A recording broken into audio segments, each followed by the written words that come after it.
En la clase de hoy me voy a centrar exclusivamente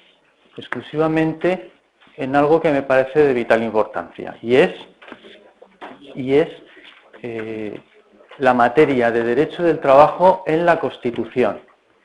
La Constitución, sabéis que es la norma fundamental, la más importante de todas, y es ahí donde se recogen los principios pues por los que nos regimos en España. Entonces, a partir de ahí hay que legislar, y a partir de ahí sabemos cuáles son nuestros derechos y cuáles son nuestras libertades. Por tanto, es fundamental conocer bien la Constitución. Hay una asignatura, os lo dije el otro día, en segundo, que es precisamente Derecho Constitucional. Y ahí es donde vais a profundizar mucho más a fondo. Pero lo que es en nuestra disciplina, en Derecho del Trabajo, me parece fundamental, pues bueno, saber por lo menos dónde están las normas que se refieren al derecho laboral y la importancia que tienen, porque no es lo mismo que estén en un lugar de la Constitución que estén en otro.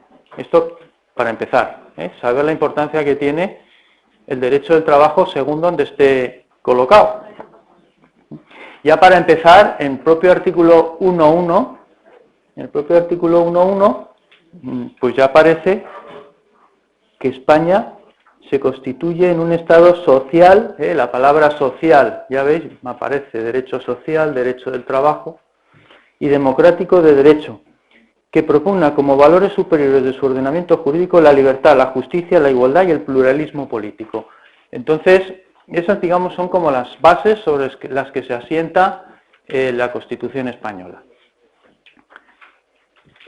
En la Constitución, pues hay algunos artículos que tienen más importancia, son los primeros, el título preliminar, y luego veremos otro. Una de las cosas que hemos comentado, una de las notas, es el pluralismo. El pluralismo. Y eso se refleja en tres instituciones, que son las Fuerzas Armadas, los partidos políticos y los sindicatos. Los representantes, asociaciones empresariales y los sindicatos de trabajadores, en el artículo 7 de la Constitución. Tanto la concepción pluralista de la sociedad aparece consagrada pues en ese artículo 1 y también en el artículo 7.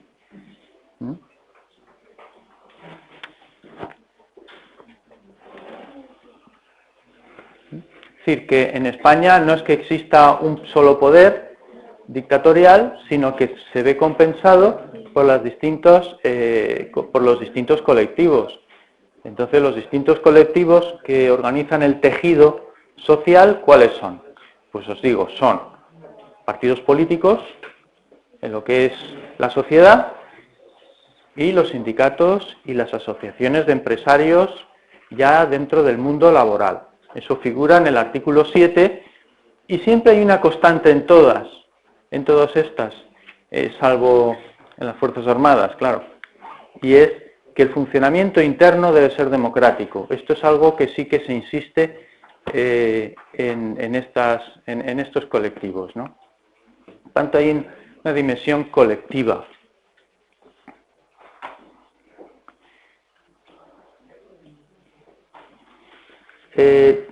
Digamos que dentro de las figuras o de las instituciones de mayor importancia en la Constitución, pues es la libertad sindical y el derecho de huelga. La libertad sindical y el derecho de huelga. Aparte de ese pluralismo político que os comentaba, de sindicatos y asociaciones de empresariales que están en el título preliminar, en el artículo 7, dice: los sindicatos de trabajadores y las asociaciones empresariales contribuyen a la defensa y promoción de los intereses económicos y sociales que les son propios. Su creación y el ejercicio de su actividad son libres dentro del respeto a la Constitución y a la ley. Nadie se le obliga a hacer un sindicato. Los sindicatos ordinariamente surgen por la necesidad de la defensa de los derechos de los trabajadores. En un sindicato, lo importante es que ese sindicato atienda a los derechos y a las mejoras de las condiciones de trabajo. Eso es lo importante en un sindicato, de sus afiliados. Y ahora viene dos figuras fundamentales y que además están en un lugar de la Constitución esencial. El artículo 28 de la Constitución está colocado en un apartado que es la sección primera del capítulo segundo del título primero. Eso no os dirá nada, pero luego os daréis cuenta de que es importante. Depende de donde esté situado una institución, tendrá más o menos garantías de defensa. Y esta tiene la garantía máxima. Y se trata de dos instituciones fundamentales. Uno, la libertad sindical que está en el artículo 28 de la Constitución. Todos tienen derecho a sindicarse libremente. Aquí, por ejemplo, pues hay un sindicato, puede haber un sindicato de estudiantes para la defensa de sus intereses y sus derechos. Entonces, eso es libre, nadie lo puede impedir. La ley podrá limitar o exceptuar el ejercicio de este derecho a las fuerzas o instituciones armadas. Claro, si nos ataca un país, a España, y se ponen en huelga las fuerzas armadas, pues la cosa está fastidiada, ¿no? Es decir, o se ponen, en fin, es un tema más complicado, pero sí que es verdad que el tema de la sindicación, he dicho huelga, pero me he equivocado, es la sindicación, está más limitada porque hay una serie de intereses superiores como son la defensa del Estado, ¿no? Claro, son cuerpos sometidos a disciplina militar y además regulará las peculiaridades de su ejercicio para los funcionarios públicos. Claro, cuando se hizo la Constitución, en el año 78, acababa de venir de un régimen autoritario que no existían sindicatos. Había un sindicato que habréis oído hablar, que es el sindicato vertical, pero que no era propiamente un sindicato. Entonces, realmente no había libertad sindical. Entonces, bueno, pues claro, entonces tenían absolutamente prohibido pues ninguna asociación de Fuerzas Armadas, ni de la policía, ni siquiera de los funcionarios, ¿no? Dice la libertad sindical, artículo 28.1, conviene que llevéis la Constitución, comprende el derecho a fundar sindicatos y afiliarse al de su elección. Dos vertientes, fundar sindicatos y apuntarse, afiliarse al que uno desee. Eso es la libertad sindical. Eso es lo esencial. Aquí la Constitución nos dice lo más esencial, no nos va a desarrollar todo el derecho, pero nos da un punto de partida para el estudio. Así como el derecho de los sindicatos a formar confederaciones y a fundar organizaciones sindicales internacionales o afiliarse a las mismas. Y acaba finalmente. Dice, nadie podrá ser obligado a afiliarse a un sindicato. Toda la libertad hasta las últimas consecuencias. Libertad para fundar sindicatos, libertad para afiliarse y libertad para formar parte de un sistema, para formar parte de confederaciones, de otros sindicatos, etc. Y luego la última manifestación, que nadie puede ser obligado a afiliarse a un sindicato. Por tanto, el tema de la libertad sindical, pues entra dentro, os he dicho que está en la sección primera del capítulo segundo del título primero, que se titula de los derechos fundamentales y de la libertad pública. Luego, eso dice mucho, ¿no? Derechos fundamentales y de las libertades públicas. Por tanto, es importante. Y la segunda figura, la segunda institución, es el derecho de huelga, que aparece en el apartado 2 de ese artículo 28. El apartado 2 de ese artículo 28, que aunque no se ve muy bien, pero bueno, se puede intuir, ¿no? Apartado 2. Y entonces ese apartado 2 constitucionaliza el derecho de huelga. Se reconoce el derecho a la huelga de los trabajadores para la defensa de sus intereses. La ley que regule el ejercicio de este derecho establecerá las garantías precisas para asegurar el mantenimiento de los servicios esenciales de la comunidad. Bueno, pues ahora tenemos una huelga de Iberia. Garantiza los servicios esenciales para el mantenimiento del funcionamiento de, pues eso es una de las, digamos, eso es uno de los límites, pero también es uno de los derechos que tienen en este caso los usuarios, los viajeros, que, claro, es decir, hay que ver hasta qué punto la huelga puede realizarse. Si se trata de un derecho fundamental, pero hasta qué punto, ¿no? Hasta dónde puede llegar la huelga. La Constitución nos remite una ley. No os lo creeréis, pero estamos ahora mismo con una ley que es un decreto ley preconstitucional. Es decir, estamos funcionando con una norma que regula el derecho de huelga, que es del año 1977. Es decir, no tenemos una huelga que proceda de la Constitución, sino una huelga preconstitucional, y por tanto estamos funcionando con esa ley. Hasta tal punto es una ley que no responde a las necesidades, que hay algunos artículos que fueron declarados inconstitucionales, y por tanto son nulos, lógicamente, ¿no? Si el Tribunal Constitucional dice que es inconstitucional, pues son nulos esos artículos. Cuando estudiéis el derecho de huelga, pues ya veréis, salvo que en este tiempo se haya regulado el derecho de huelga con una ley nueva, pues lo estudiaréis de acuerdo con ese decreto ley del año 1977. Bien, pues esta es la parte más importante. O sea, que se decidió que el derecho de huelga y la libertad sindical, la capacidad o la libertad, mejor dicho, para fundar sindicatos y afiliarse al de su elección,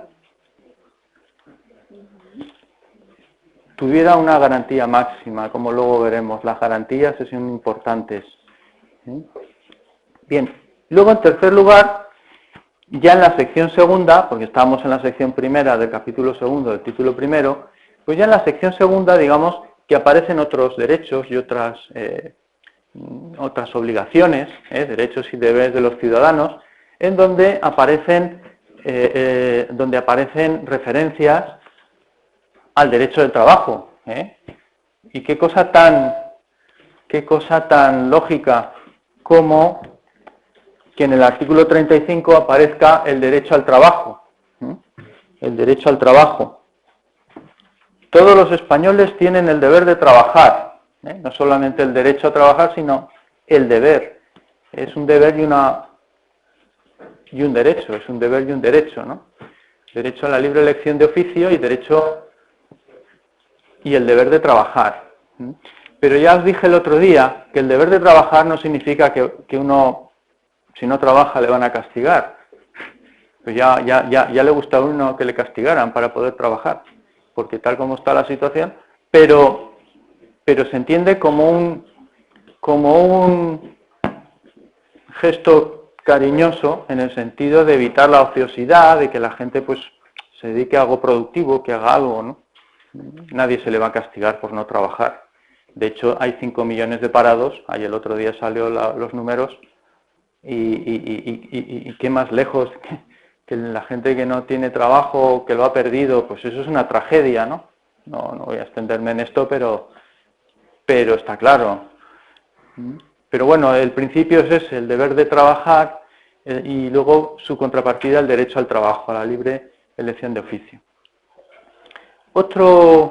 Otra referencia a lo laboral dentro de la Constitución es el derecho a la negociación colectiva. El derecho a la negociación colectiva. Y esto tiene mucho que ver con algo que el otro día pues salió muchas veces en la clase. ¿Recordáis? A ver quién se le ocurre. Que tiene mucho que ver derecho a la negociación colectiva laboral entre empresarios y trabajadores.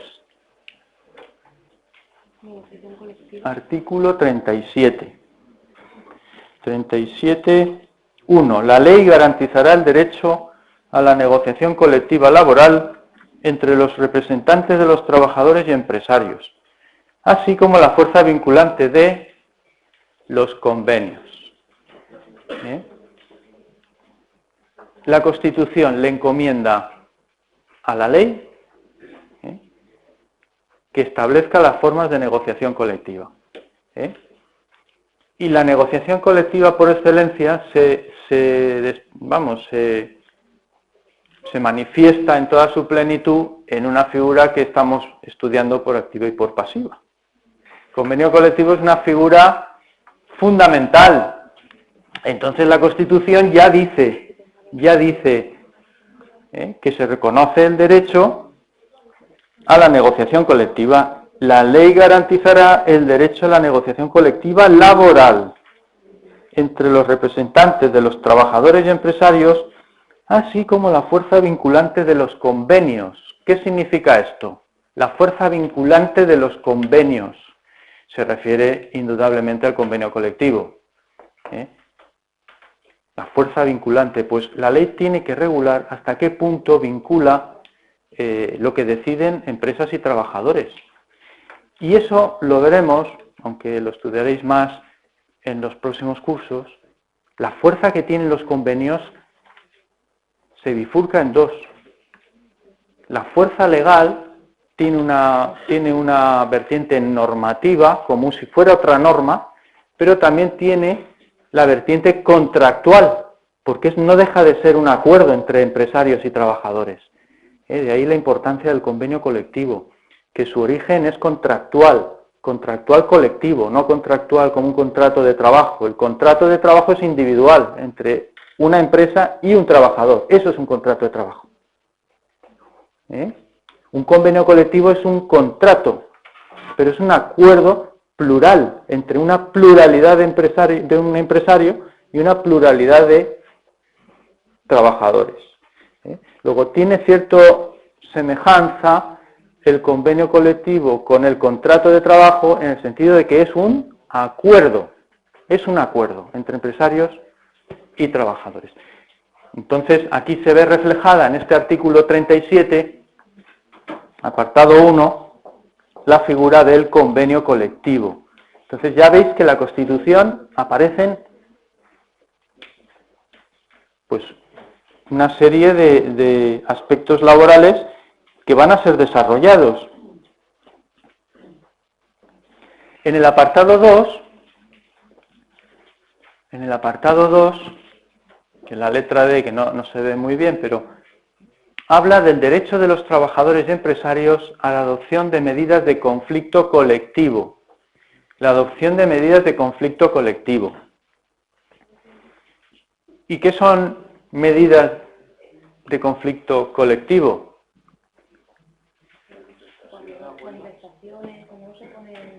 Cuando hay algún aspecto de la normativa o de los convenios o algo que no haya un acuerdo entre las empresas y trabajadores, los trabajadores, incluso también las empresas, pueden adoptar medidas de conflicto colectivo.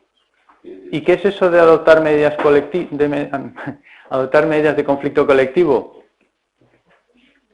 ¿Es una huelga? ¿Es la libertad sindical? Regularla de alguna manera, ¿no? Es regularla, buscar una solución. ¿Qué dice Trini? Buscar una solución. ¿Y cómo se busca la solución? Bueno, pues eso está regulado en esa ley preconstitucional, que es una ley que regula tanto la huelga, la ley es un decreto ley 17 de 1977, que regula tanto la huelga como la adopción de medidas de conflicto colectivo. Si no llega a un acuerdo la empresa y los trabajadores, o hay un problema, bueno, pues pueden acudir tanto a la administración, a la administración laboral de la provincia, o pueden acudir también a los jueces. Entonces, tienen que dirimir ese problema. Bien, y ahí hay un procedimiento que no lo voy a explicar ahora porque no es el caso. Ahora estamos viendo lo esencial, lo que es cada cosa. Medidas de conflicto colectivo. Hay un problema, hay algo que no están de acuerdo los trabajadores, y en lugar de acudir a la huelga, que digamos que es la medida más fuerte, porque la huelga supone paralización de todo. Fijaos si supone la huelga supone que los contratos individuales de los trabajadores que se adhieren a la huelga es como si fuera un agujero negro. Es decir, es como si desapareciera la relación laboral durante los días que están en huelga. Entonces, en esos días no hay trabajo, no hay salario, no hay cotización, no hay prestaciones. Es como si no existieran esos trabajadores. Es lo más fuerte que se puede realizar dentro de un trabajo, de una relación laboral. Entonces, antes de llegar a esas medidas, está esta posibilidad, la adopción de medidas colectivas, la adopción de medidas de conflicto colectivo, para que un tercero pues haga de árbitro y dirima los problemas que puedan tener empresas y trabajadores. Bien, y ahí tenéis, en fin, el Real Decreto 17 de 1977 preconstitucional, bueno, pues es el que actualmente está en vigor. Y ahora mismo se pide a gritos, la sociedad lo está pidiendo a gritos, y lo oiréis en muchas tertulias, de que hace falta una ley de huelgas, ¿verdad que lo habréis oído? Pues es lo que estamos comentando ahora. Ya por último, se prevé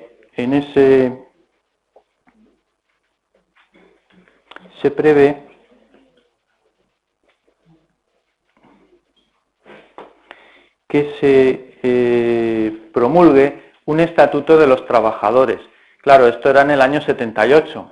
A los 2 años, en el año 1980, pues ya se promulgó ese estatuto de los trabajadores, que luego ha sido cambiado en el año 1995. 15 años duró el primer estatuto de los trabajadores, desde el año 1980 hasta 1995, que es el actual, el que es ahora el vigente, el que tenemos ahora funcionando. Bien, pues como veis, hay bastantes. En el artículo 35, apartado 2, es donde dice que la ley regulará un estatuto de los trabajadores. En ese mismo artículo que habla del derecho al trabajo y el deber al trabajo, pues es ahí donde aparece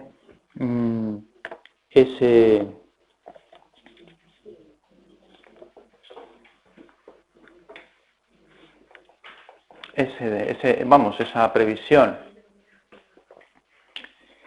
Bien, hemos visto, por ir un poco por partes, aunque ayer estuve elaborando un pequeño esquema, que a lo mejor os paso, y un esquema un poco más para no perdernos, pero es fácil, o sea, es fácil no perderse. No hay más que coger la Constitución y vamos viendo el título preliminar. ¿Qué tenemos? Sindicatos, asociaciones de empresarios. Sección primera del capítulo segundo del título primero. ¿Qué tenemos? Tenemos la libertad sindical y el derecho de huelga. Y luego, sección segunda del capítulo segundo, pues lo que acabamos de ver hace un momento. Y ahora viene la cuarta parte, el capítulo tercero. Capítulo tercero. Ya no son derechos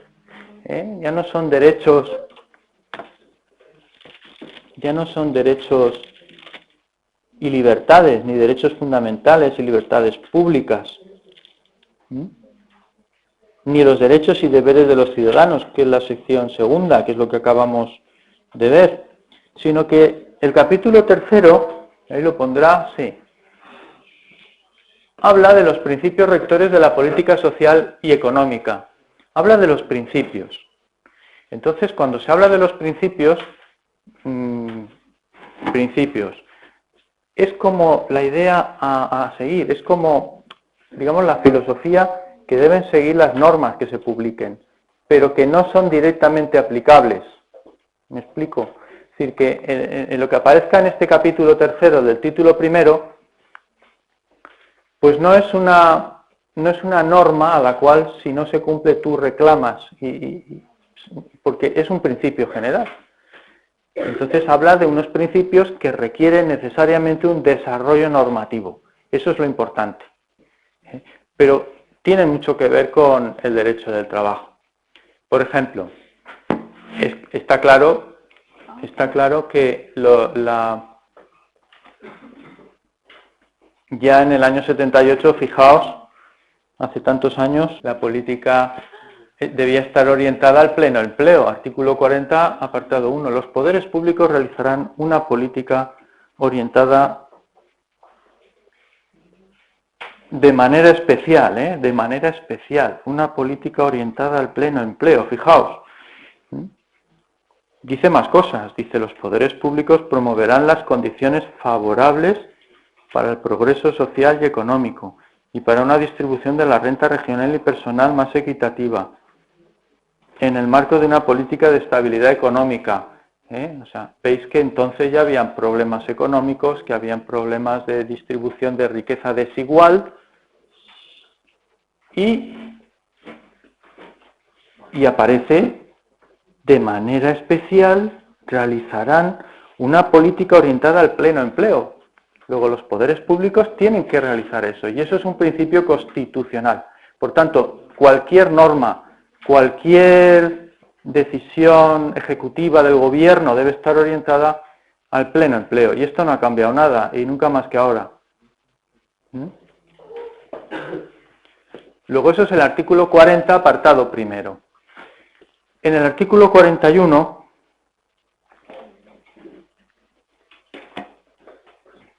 en el artículo 40, apartado 2, no es 41, es 42, eso es. Dice que los poderes públicos fomentarán una política que garantice la formación y readaptación profesionales.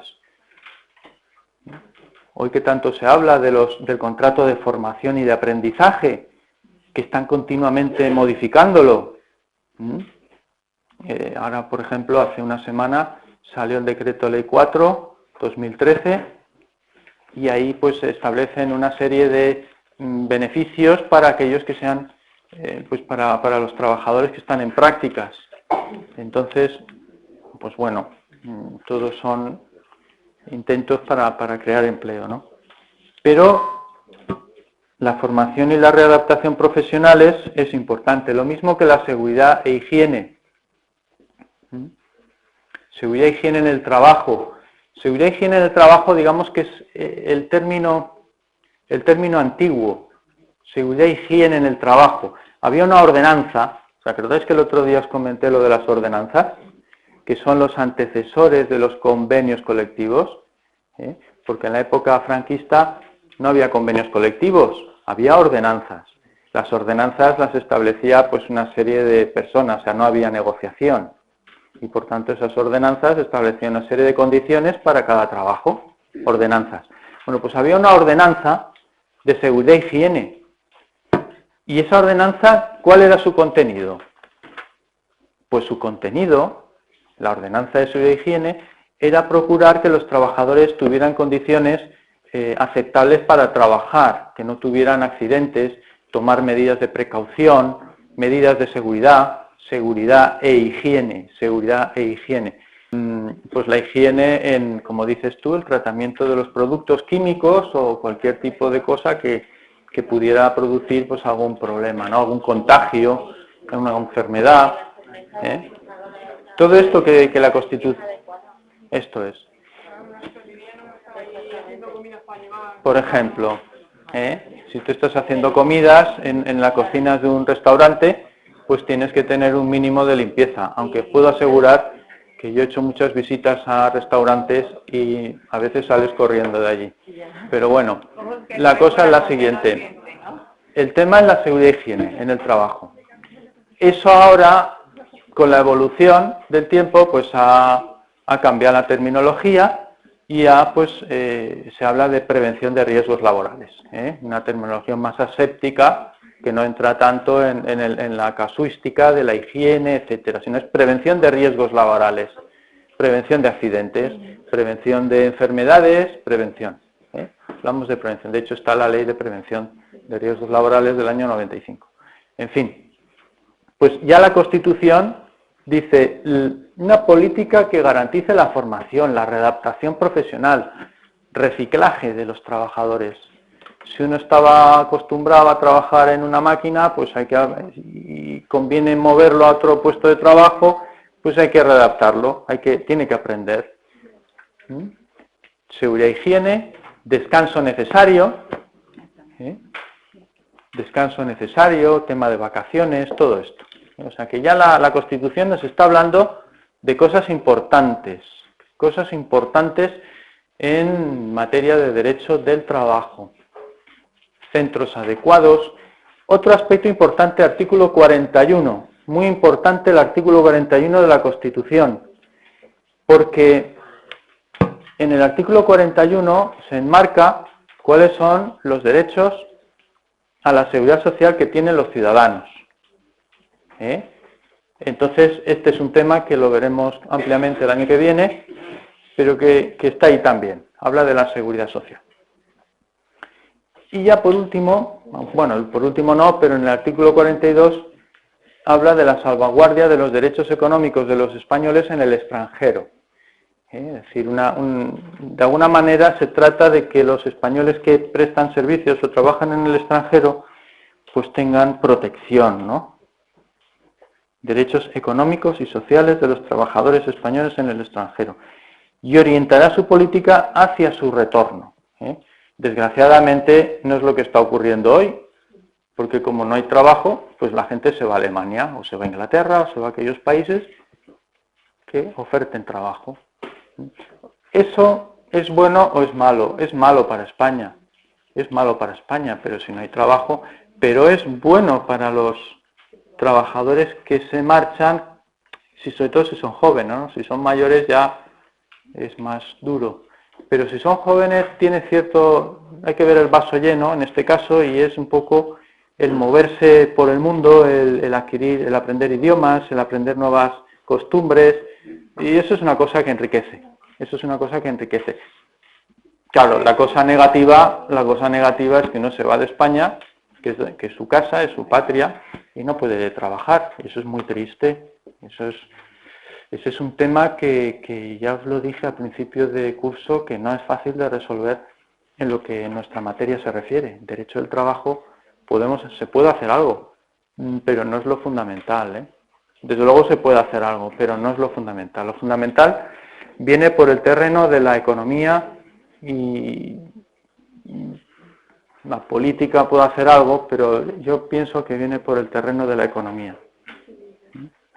Ese es lo fundamental. Si las empresas no se pueden financiar, es difícil crear empleo, porque quien da empleo son los empresarios, y hay que ayudar a los empresarios. Entonces, si no se les puede ayudar, si las empresas no se pueden financiar por los bancos, que son los que dan el crédito, si los bancos no dan crédito, es imposible crear empleo. Es necesario que haya una cosa que se llama circulante. El circulante es el crédito ordinario que se le da a la empresa para sus gastos ordinarios.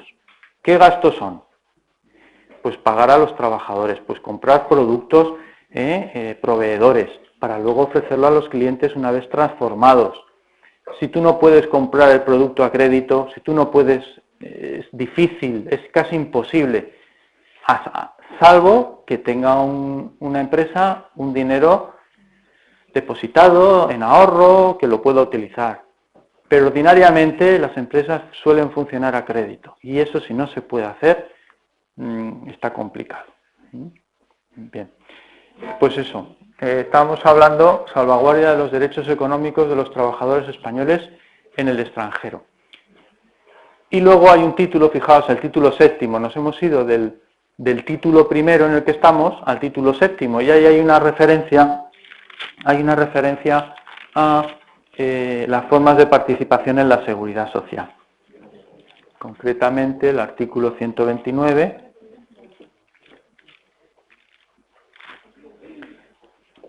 Dice, la ley establecerá las formas de participación de los interesados en la seguridad social. Eso ya existe. Los órganos rectores de la seguridad social tienen una composición tripartita. Eso quiere decir que lo controlan tres colectivos, que son, por supuesto, el Ejecutivo, el Gobierno. Por otro lado, trabajadores, representantes de trabajadores. Y por otro lado, representantes de empresarios. Eso ya lo veremos el año que viene, pero que no es que se pueda hacer lo que uno quiera con la seguridad social. Bien. Los poderes públicos promoverán eficazmente las diversas formas de participación en la empresa y fomentarán, mediante una legislación adecuada, las sociedades cooperativas. También establecerán los medios que faciliten el acceso de los trabajadores a la propiedad de los medios de producción.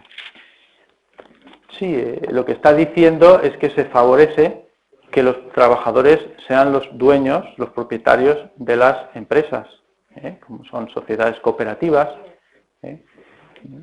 Bien, un pequeño esquema para, sin poner artículos, sin poner capítulos, sin poner nada, pero es un poco de lo que os acabo de comentar, pues un pequeño extracto de lo que hemos visto. ¿Sabes? Si no se ve muy allá. Y es el derecho del trabajo en la Constitución. ¿Dónde tenemos el derecho del trabajo en la Constitución? Pues en primer lugar, en el título preliminar. Dentro del título preliminar tenemos, ya os he dicho, fundamentalmente los sindicatos de trabajadores. Este es un lugar privilegiado, título preliminar, y tenemos las asociaciones de empresarios, como figuras importantes del derecho del trabajo, y aparecen en el artículo 7 de la Constitución, en el título preliminar. A continuación tenemos los derechos fundamentales y libertades públicas. Y dentro de los derechos fundamentales, ¿os acordáis? Esto os puede servir de repaso de lo que hemos visto en la clase, así veréis si habéis estado atentos. ¿Qué dos cosas hemos visto? Artículo 28.1, artículo 28.2, ¿recordáis? El primero, la libertad sindical, artículo 28.1 de la Constitución. Ya sabéis lo que es la libertad sindical. La libertad de fundar sindicatos o de afiliarse al de su elección cada uno. Es importante. Aquí ya os he comentado, los estudiantes, pues podéis formar un sindicato.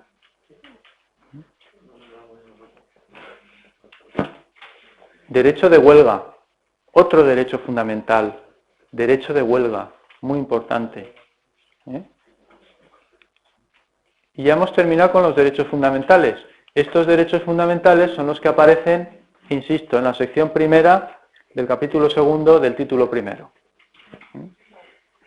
Eso es lo que... Porque es la Constitución, y la Constitución hay que aprendérsela bien, por lo menos dónde está cada cosa. Y saber, ahora, es importante saber dónde está cada cosa, porque ahora explicaré las garantías constitucionales que tienen cada institución de estas, cada figura. Por eso insisto tanto en dónde está cada cosa. Derechos y deberes de los ciudadanos. Capítulo segundo. Y ahí hay muchas cuestiones. Pues por ejemplo, está el derecho y el deber de trabajar. Artículo 35 de la Constitución. El derecho y el deber de trabajar. Lógicamente nadie te va a poner una pistola para trabajar, como hemos comentado, ¿no? Y ojalá dijeran, jamás me la pusieran. Pues sí, sería lo ideal. Pero siempre y cuando no disparen. Y luego, derecho a la negociación colectiva, laboral, fuerza vinculante de los convenios colectivos. Es un derecho. No tiene tanta fuerza, fijaos, no tiene tanta fuerza como la huelga y la libertad sindical, pero bueno, algo de fuerza tiene. Vosotros diréis, ¿qué es esto de la fuerza que tanto nos habla el profesor? Pues lo de la fuerza se refiere a la garantía que uno tiene, a la garantía que ahora veremos, una garantía constitucional de que sean respetados esos derechos. Eso es lo importante. ¿Hasta qué punto puedes defender esos derechos? Y hay más cosas. Medidas de conflicto colectivo, ¿recordáis? Artículo 37, apartado 1 de la Constitución.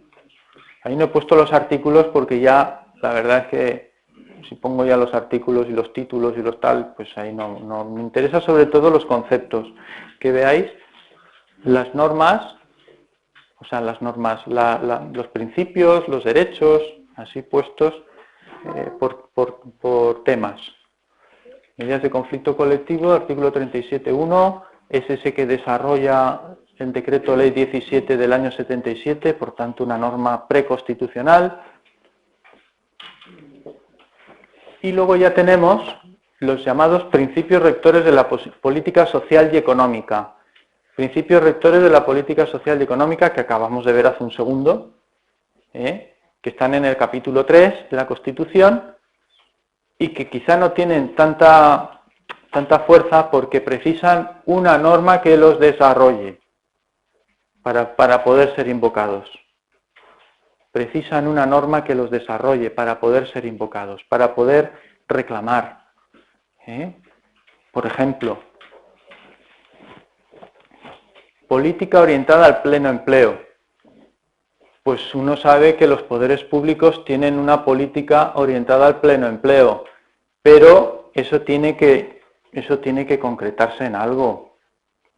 Uno no puede decir, oiga, es que le han dicho a los poderes públicos que tiene que orientar su política al pleno empleo. Yo no tengo empleo, por tanto quiero reclamar. Pues, chico, está difícil. Hace falta normas concretas que establezcan cuáles son las obligaciones del Estado para crear empleo. Y entonces ahí uno puede reclamar. Claro, eso no lo van a realizar. Formación y readaptación profesionales. ¿Recordáis? El reciclaje, la formación, contratos de formación y aprendizaje, lo que hablábamos luego de la seguridad e higiene, que ahora es prevención de riesgos laborales, descanso, vacaciones, digamos, una serie de derechos que son esenciales y que por eso aparecen en la Constitución. Y el legislador constitucional en estos principios rectores, insisto, principios rectores, ¿qué quiere decir? Quiere decir que el legislador constitucional le dice al gobierno o le dice a quien esté al cargo, tienes que hacer una ley sobre esto, tienes que desarrollarlo. Yo aquí digo cuáles son los derechos, pero esos derechos tienes que reglamentarlos, tienes que legislarlos. Por ejemplo, más cosas, seguridad e higiene, seguridad social. Y ya por último, los derechos de los españoles en el extranjero. Claro, junto a esto, lo que vamos a ver a continuación es un tema quizá muy importante, igual de importante que es saber qué materias de derecho del trabajo están en la Constitución, igual de importante es saber cómo uno puede reclamar cuando se ve lesionado su derecho. Porque claro, si en la Constitución aparecen una serie de derechos,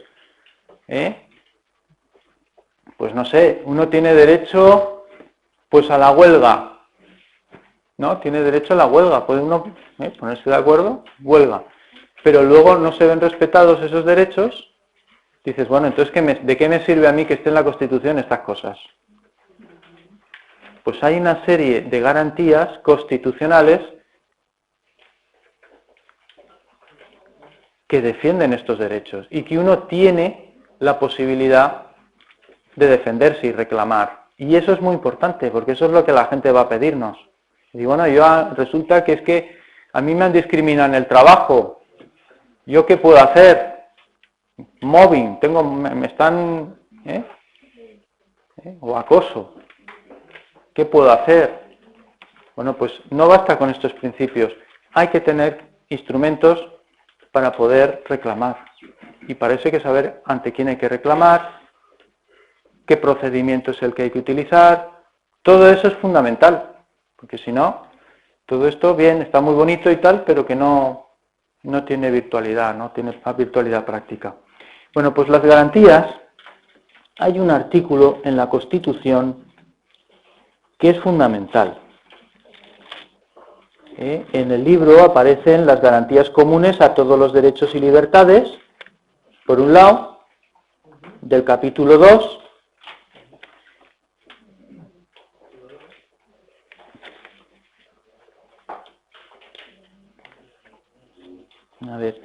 luego los derechos y libertades con garantía máxima y por último derechos y libertades con garantía media. Estas son las tres cosillas que me gustaría que viéramos. Y el artículo fundamental que os decía es el 53. Ese es un artículo que nos da la llave, ese es el artículo que nos va a dar la llave para saber cómo vamos a defendernos frente a una violación de un derecho fundamental de aquí de la Constitución. ¿53? 53.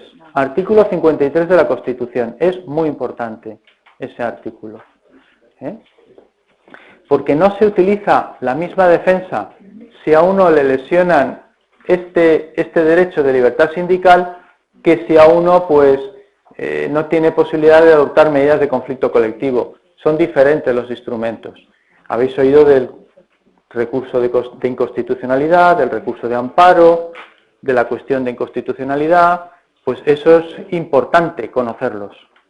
Todos sabéis que hay algo ahí que no funciona, que han lesionado un derecho de la Constitución y que se utiliza o el recurso de amparo o el recurso de inconstitucionalidad. Pues bien, ¿cuándo debemos utilizar cada uno de esos recursos? ¿Y quién tiene competencia para interponerlo? Pues todo eso es fundamental. Y eso hay que partir por ese artículo que os digo, el artículo 53, que me parece importante. Entonces, hay una serie de garantías comunes que son los que aparecen en el capítulo 2, garantías comunes. Es decir, ¿qué quiere decir? Pues que todas estas garantías significa que si a uno le lesionan uno de esos derechos del capítulo 2, uno tiene la posibilidad,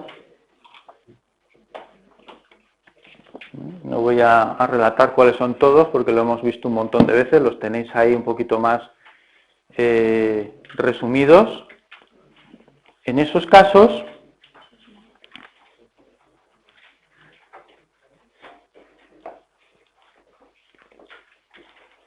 hay que aplicar el artículo 53.1.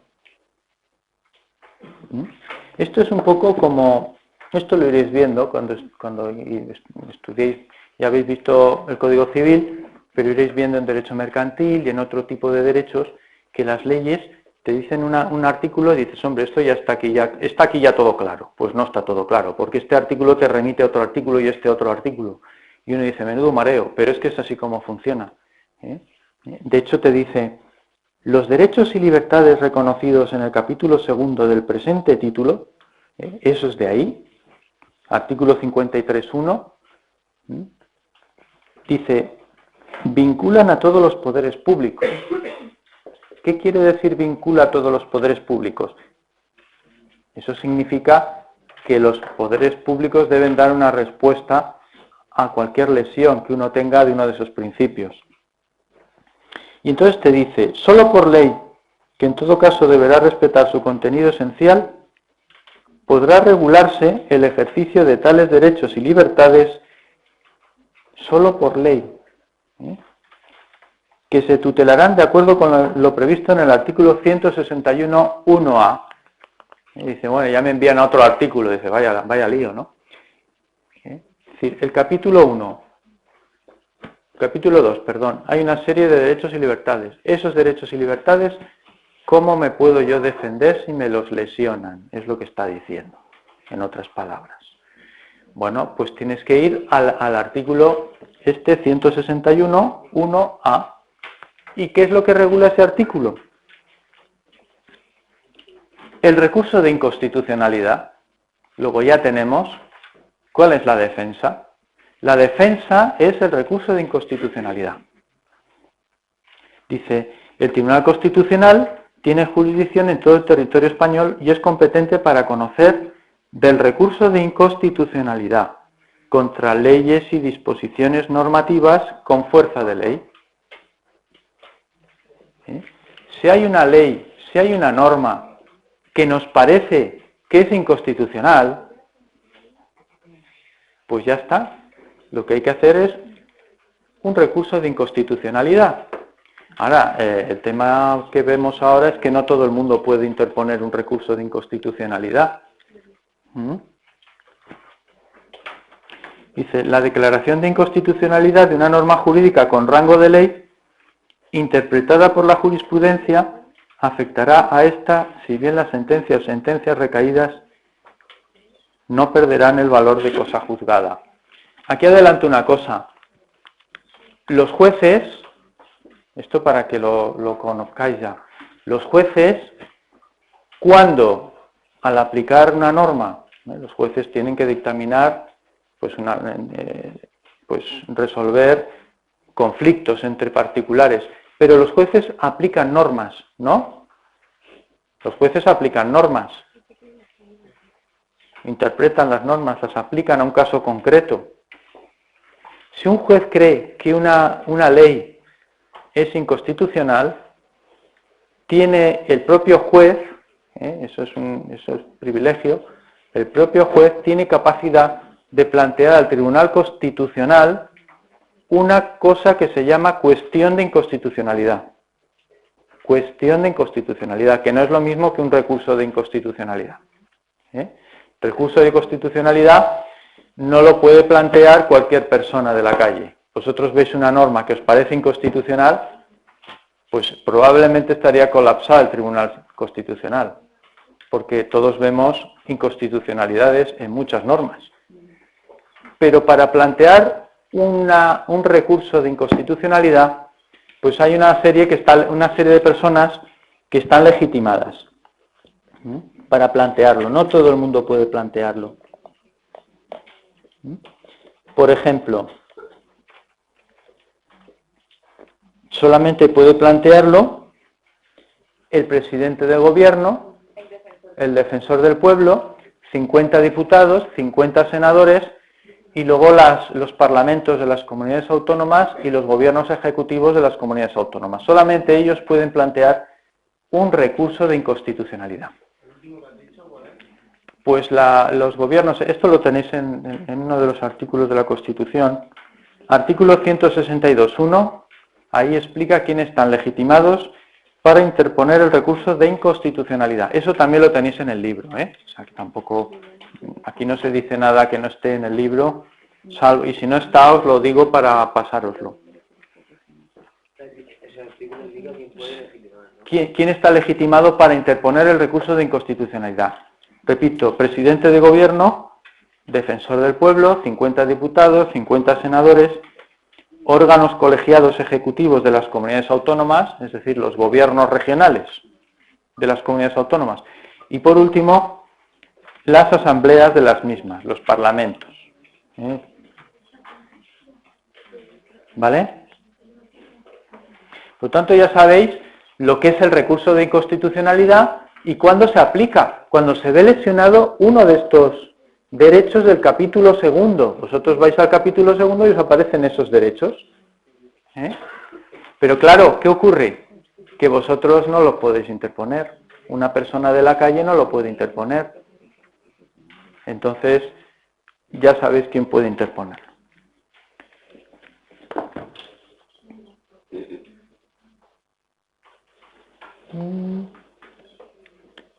Vamos por lo menos a terminar las garantías de este apartado. Me parece muy importante.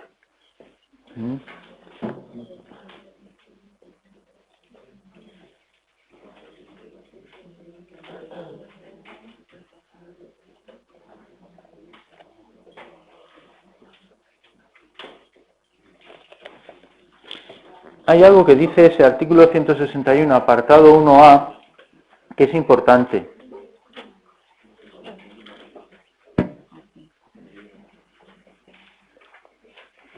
Que es cuando hablamos de la cuestión de inconstitucionalidad, que en la Constitución no se dice expresamente, pero que cuando el juez piensa que una norma es inconstitucional, una norma que tiene que aplicar, piensa que es inconstitucional, el problema que tiene es que en ese momento tiene que aplicarla. Puede plantear la cuestión de inconstitucionalidad, pero esa cuestión puede resolverse a lo mejor en 1 año o 2, quizá. Entonces el juez no tiene más remedio que aplicar la norma, y eso tiene valor de cosa juzgada. Y aunque posteriormente el Tribunal Constitucional diga que es inconstitucional, cuando el juez ha juzgado a esa persona, esa sentencia tiene valor de cosa juzgada y no se puede volver a tocar. Cuando el juez está... Por ejemplo, imaginemos que hay una norma que va contra el principio de igualdad, una norma legal. El juez la tiene que aplicar, no tiene más remedio, la aplica, pero él tiene dudas de su constitucionalidad. Y entonces dice, voy a plantear una cuestión de inconstitucionalidad al Tribunal Supremo, al Tribunal Constitucional, perdón. Y claro, al cabo de 2 años viene la sentencia del Tribunal Constitucional y dice, efectivamente, esa ley, ese artículo de esa ley va contra el principio de igualdad, artículo 14. Por tanto, se declara nulo ese artículo de esa ley que es discriminatoria. Y entonces el afectado, al que le juzgaron con arreglo con aquella ley, con aquel artículo de aquella ley discriminatoria, dice, oiga, si es inconstitucional, cámbienme la sentencia. Pues no se le cambia. Tiene valor de cosa juzgada. Es lo que dice la Constitución. Solamente en cuestiones de inconstitucionalidad. Bueno, me gustaría terminar por lo menos con esta primera parte.